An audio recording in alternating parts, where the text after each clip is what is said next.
The door slammed shut, and my heart stopped. I stood frozen, shirt half unbuttoned, caught mid-act in the dim light of my dorm room, staring into the wide, unblinking eyes of my best friend, Ethan.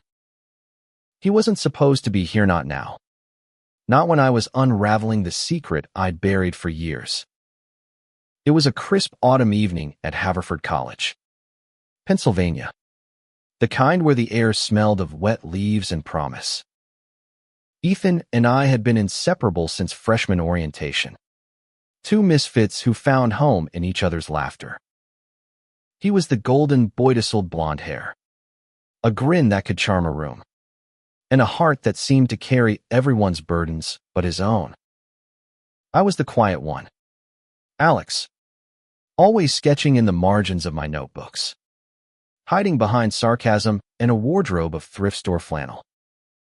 But what Ethan didn't know, what I'd never dared to say, was that every time he slung his arm around my shoulders or leaned in too close during late-night study sessions, my chest ached with something I couldn't name. That night, I thought I was alone. The dorm was quiet, most students out chasing Friday night chaos. I'd locked the door, or so I thought, and let myself unravel. On my desk, a crumpled letter I'd written to Ethan lay open.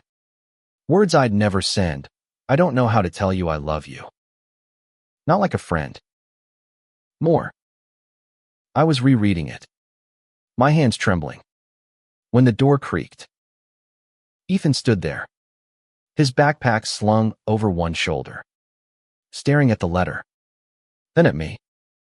Alex, what the hell is this?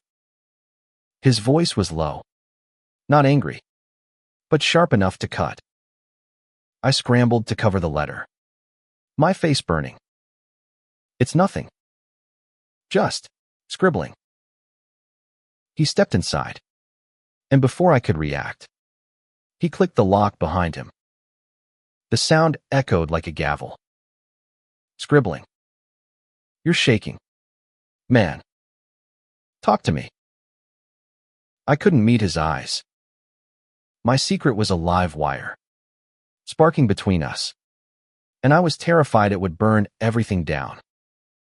We'd been through 2 muck-late-night pizza runs, heart-to-hearts about our fears.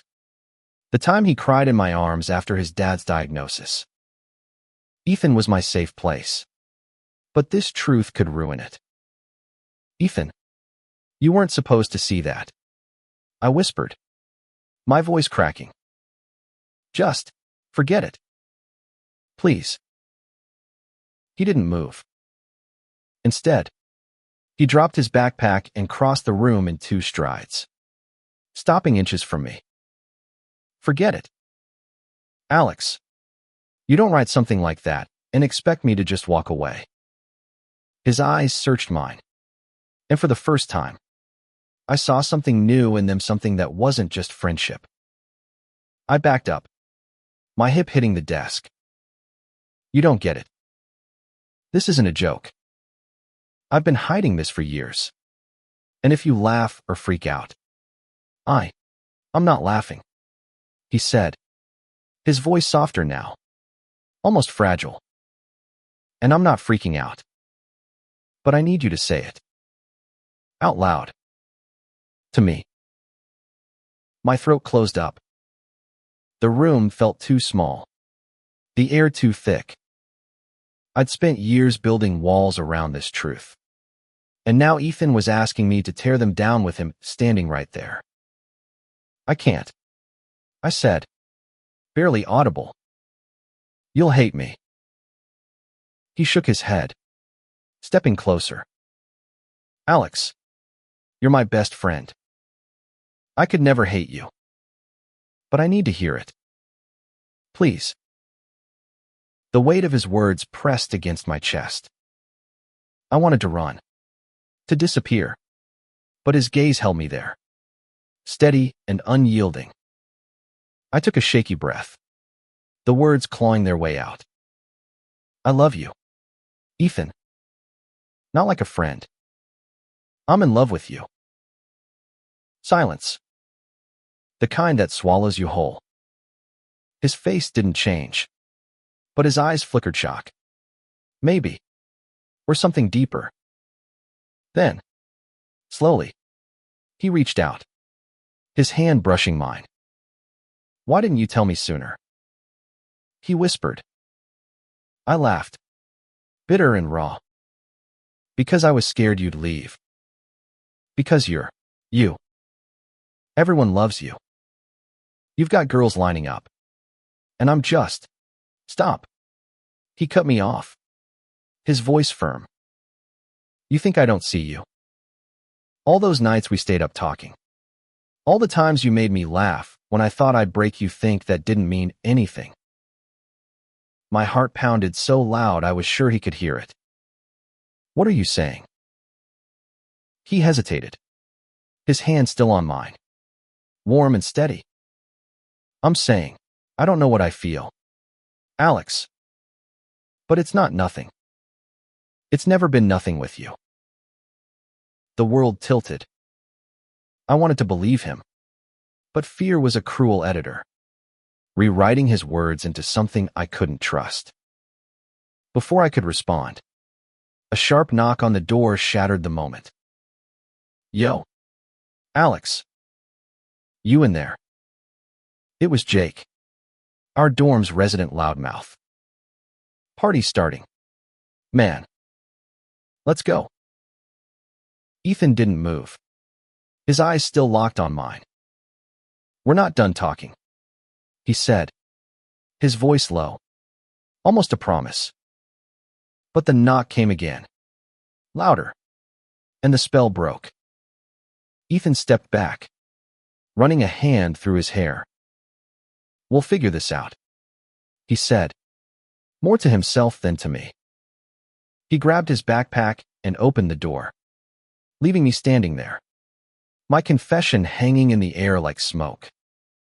I sank onto my bed, the letter still crumpled on the desk. The dorm was quiet again, but my mind was a storm. Ethan hadn't run. He hadn't laughed. But he hadn't said he loved me back, either. And that uncertainty was a knife, twisting deeper with every second.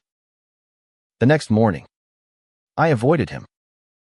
I skipped our usual coffee run and hid in the library, burying myself in textbooks I didn't read. My phone buzzed with his texts, "Where are you? We need to talk." But I couldn't face him. Not yet. What if he'd changed his mind? What if he'd decided my feelings were too much? Too heavy? By noon, I couldn't hide anymore. I found him outside the lecture hall, leaning against a brick wall, his expression unreadable. You're dodging me, he said, not accusing, just stating a fact. I needed space, I admitted, shoving my hands in my pockets. Last night was a lot. He nodded, his eyes softening. Yeah. For me too. But you don't get to drop a bomb like that and then disappear. Alex. We're in this together. Together. I echoed, my voice barely above a whisper. What does that even mean? He stepped closer, his voice low, so only I could hear. It means I'm not letting you go through this alone. I don't have all the answers, but I know I care about you. More than I've ever let myself admit. My breath caught. Before I could respond, a group of students spilled out of the lecture hall, laughing and shoving each other, oblivious to the gravity of our moment.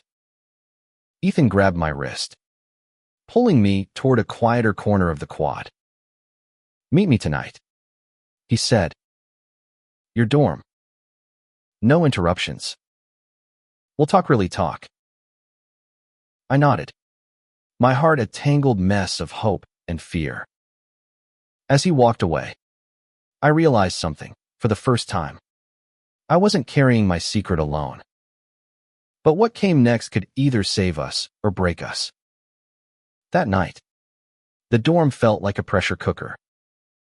I'd tidied the room, books stacked. Bedmate. The crumpled letter hidden in a drawer, but no amount of order could calm the chaos in my chest. Ethan arrived at 8. His knock soft but deliberate. When I opened the door, he stood there in a faded hoodie, his hair slightly damp from the evening drizzle, and his eyes carried a weight I hadn't seen before. "Hey," he said, stepping inside. He locked the door behind him, the click louder than it should have been. "Hey," I echoed, my voice tight. We stood there, awkward for the first time in years, like two strangers learning how to speak. He sat on the edge of my bed, patting the space beside him. I hesitated, then joined him, keeping a careful distance. The silence stretched, heavy with everything we weren't saying. Finally, he spoke. "I thought about what you said all day. Couldn't focus in class. Couldn't eat. It's like you flipped a switch in me. Alex." I swallowed hard. A good switch or a bad one? He laughed. A small, nervous sound. "I don't know. Both. I've never questioned how I feel about you before. You're my best friend. My constant. But last night, when you said you loved me," he paused, rubbing the back of his neck. "It made me realize I've been ignoring something. Something big." My pulse raced. "What are you saying, Ethan?" He turned to face me, his knee brushing mine. "I'm saying I've never felt this way about a guy before.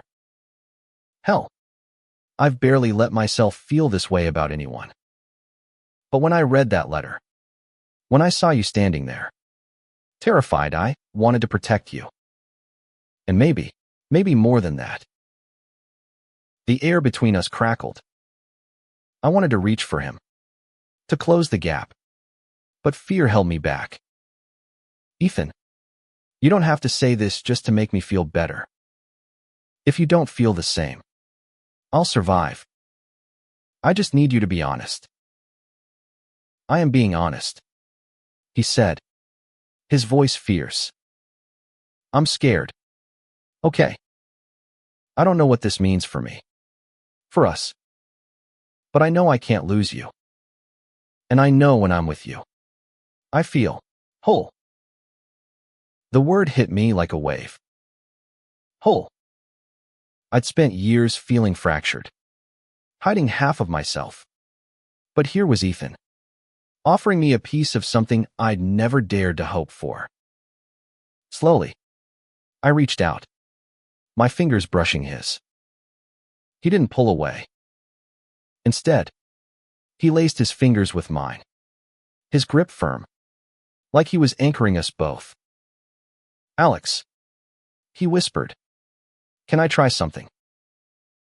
I nodded, barely breathing. He leaned in, hesitant at first, then closed the distance.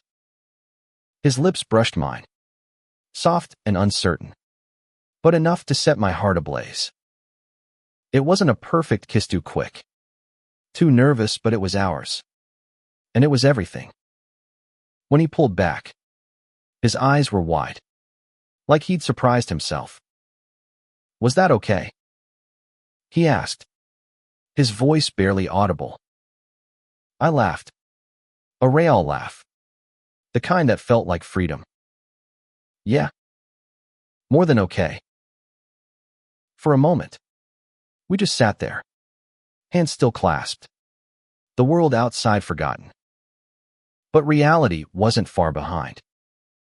The next day, rumors started swirling. Someone, Jake, probably had seen Ethan leave my dorm late and started talking. By lunch, whispers followed us through the cafeteria. "Are they together?" "No way. Ethan's not like that." I felt the stares like needles, but Ethan didn't flinch. He sat next to me, closer than usual, his shoulder brushing mine. "Let them talk," he said under his breath. "They don't know us." But I knew it wasn't that simple. Ethan's family was old school. His dad a pastor who preached about traditional values. I'd seen the way Ethan tensed when his dad called, the way he dodged questions about his personal life. If this got back to them, it could shatter his world. That night, we walked to the edge of campus, where the trees hid us from prying eyes. "What happens if your family finds out?" I asked, my voice low. He kicked a pebble, his jaw tight. "I don't know. They'd probably lose it. But I'm not a kid anymore. I get to choose who I love." The word love hung between us, bold and new. I wanted to believe it, but doubt gnawed at me. "You don't have to choose me, Ethan.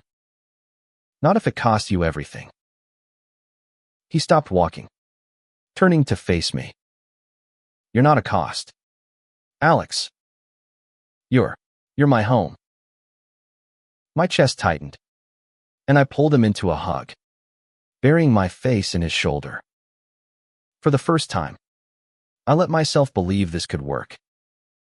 But the world had other plans. The next morning, my phone lit up with a text from an unknown number. "Check your email. You'll want to see this."